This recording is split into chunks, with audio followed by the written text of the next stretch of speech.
মিজানুর রহমান সোহেলকে নিয়ে গেছে ডিবির 4-5 জন লোক এসে।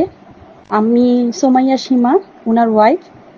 ভাইয়া নিয়ে গেছে, আমাকে তো বলে গেছে ভাইয়া যে একটু পরে এনে দিয়ে দেবে, কিন্তু এখন রাত্রে 2:30 বেজে গেছে ভাই, এখনো তোকে দিচ্ছে না। আমি ওকে ফোন দিয়েছি কয়েকবার, কিন্তু ও ফোন ধরেছে কয়েকবার, ফোন দেওয়ার পর কিন্তু ও বলতেছে, ওকে বলে ওকে বলে রাত্রে থাকতে হতে পারে, ওকে বলে ভুল বোঝাবুঝি করে বলে ওকে নিয়ে এসেছে। তো ভাইয়া আমি বলেছি তাহলে তো ছাড়বে না, ওরা তো বলে গিয়েছিল যে এনে দিয়ে যাবে। তো ও বলতেছে এটা কথার কথা বলেছে, তাই আমাকে হয়তো রাত্রে থাকতে হতে পারে। ভাইয়া প্লিজ আপনারা একটু দেখেন কি করা যায়। আমি অসুস্থ, আমার সন্তানও অসুস্থ, প্লিজ ভাইয়া। প্রিয় দর্শক, আসসালামু আলাইকুম। এতক্ষণ আপনারা যেই অডিওটি শুনলেন সেটি আমাদের আবারও ফ্যাসিস্ট আওয়ামী দুঃশাসনের কথা মনে করিয়ে দিচ্ছে।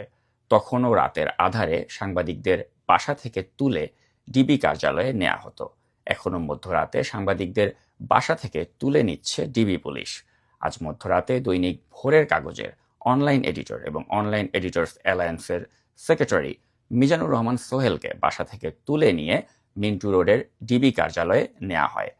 কোনো রকম গ্রেপ্তারি পরোয়ানা ছাড়াই তাকে জিজ্ঞাসাবাদের জন্য বাসা থেকে তুলে নিয়ে গেছে ডিবি। গোয়েন্দা পুলিশের একাধিক সূত্র আমাকে জানিয়েছে, প্রধান উপদেষ্টার বিশেষ সহকারী নেদারল্যান্ডের নাগরিক ফয়েজ আহমেদ তৈয়বের নির্দেশেই সাংবাদিক মিজানুর রহমান সোহেলকে তুলে নিয়ে যায় ডিবি। এছাড়াও গত রাতে এক ব্যবসায়ীকেও বাসা থেকে তুলে নেওয়া হয়েছে। এই যে মাফিয়া স্টাইলে মানুষকে বাসা থেকে তুলে নেওয়া হচ্ছে, এই মাফিয়া ফয়েজ আহমেদ তৈয়বের নির্দেশে।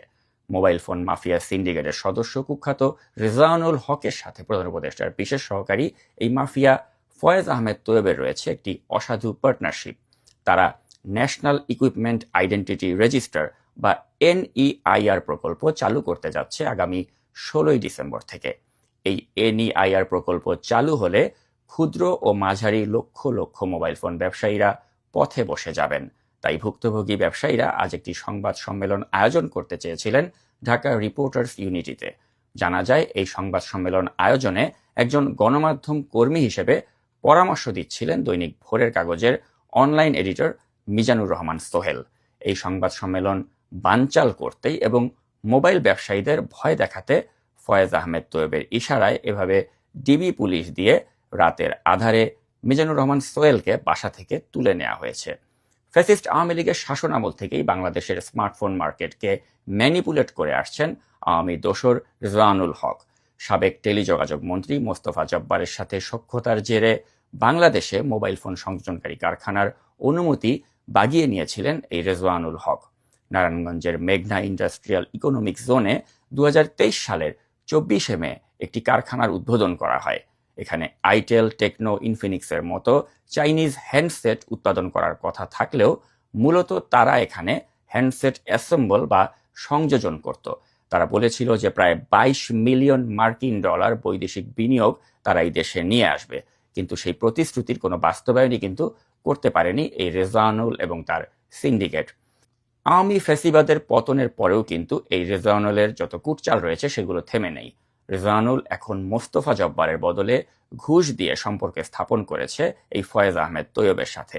জানা গিয়েছে, এই রেজাউনুল হকের নেতৃত্বে মোট 9টি চাইনিজ ব্র্যান্ডের মোবাইল প্রতিষ্ঠান মিলে NEIR প্রকল্পের টেন্ডার পাওয়া সিনেসিস আইটির মাধ্যমে ফয়েজ আহমেদ তৈয়বকে 11,40,00,000 টাকা দিয়েছে। তারা ক্ষুদ্র ব্যবসায়ীদের পথে বসাবে, কম মূল্যে গ্রাহকদের মোবাইল পাওয়া থেকে বঞ্চিত করবে, নিজেরা পার্টস হিসেবে শুল্ক ফাঁকি দিয়ে মোবাইল ফোন আমদানি করে দেশে এনে সেগুলো বৈধ মোবাইল ফোন হিসেবে দেখিয়ে সরকারের রাজস্ব ফাঁকি দিয়ে হাজার হাজার কোটি টাকা লুটপাট করবে। অথচ একটি ন্যায্য শুল্কের আওতায় এই ব্যবস্থাকে নিয়ে আসলে গ্রাহক এবং ক্ষুদ্র ব্যবসায়ী প্রত্যেকেই কিন্তু লাভবান হতে পারত। আগামী 16ই ডিসেম্বর থেকে তাই বাংলাদেশে ন্যাশনাল ইকুইপমেন্ট আইডেন্টিটি রেজিস্টার বা NEIR নামের যে প্রকল্পটি চালু হতে যাচ্ছে, সেটা এই রেজাউনুল হকের মাফিয়া চক্রের সাথে ফয়েজ আহমেদ তৈয়বের একটি সমঝোতার ফল। এই ব্যবস্থা চালু করে দেশের স্মার্টফোন বাজারে একচ্ছত্র নিয়ন্ত্রণ নিতে যাচ্ছে রেজাউনুল হকের এই দুষ্ট চক্রটি, এবং এর ফলে তারা পথে বসাতে যাচ্ছে অসংখ্য ক্ষুদ্র এবং মাঝারি মোবাইল ফোন ব্যবসায়ীদের। প্রিয় দর্শক, এর ফলে তারা যে ধরনের একটা মাফিয়া রাজত্ব কায়েম করেছে তারই একটি নমুনা কিন্তু আমরা গত রাতে দেখতে পেলাম যে তারা বাসা থেকে মানুষদেরকে তুলে নিয়ে যাচ্ছে, ভয়ভীতি দেখাচ্ছে। তারা যে কাজটি করতে যাচ্ছে এর ফলে আলটিমেটলি আমাদের দেশের স্মার্টফোন বাজারে একটা অস্থিতিশীল অবস্থার তৈরি হবে। আমি আশা করব সরকারের যারা সংশ্লিষ্ট কর্তৃপক্ষ রয়েছেন তারা এই বিষয়টিকে আমলে নিয়ে অবিলম্বে ফয়েজ আহমেদ তৈয়ব এবং এই রেজাউনুলের বিরুদ্ধে যথাযথ ব্যবস্থা গ্রহণ করবেন। প্রিয় দর্শক, এ প্রত্যাশায় শেষ করছি আমার আজকের এই ভিডিও। আল্লাহ হাফেজ।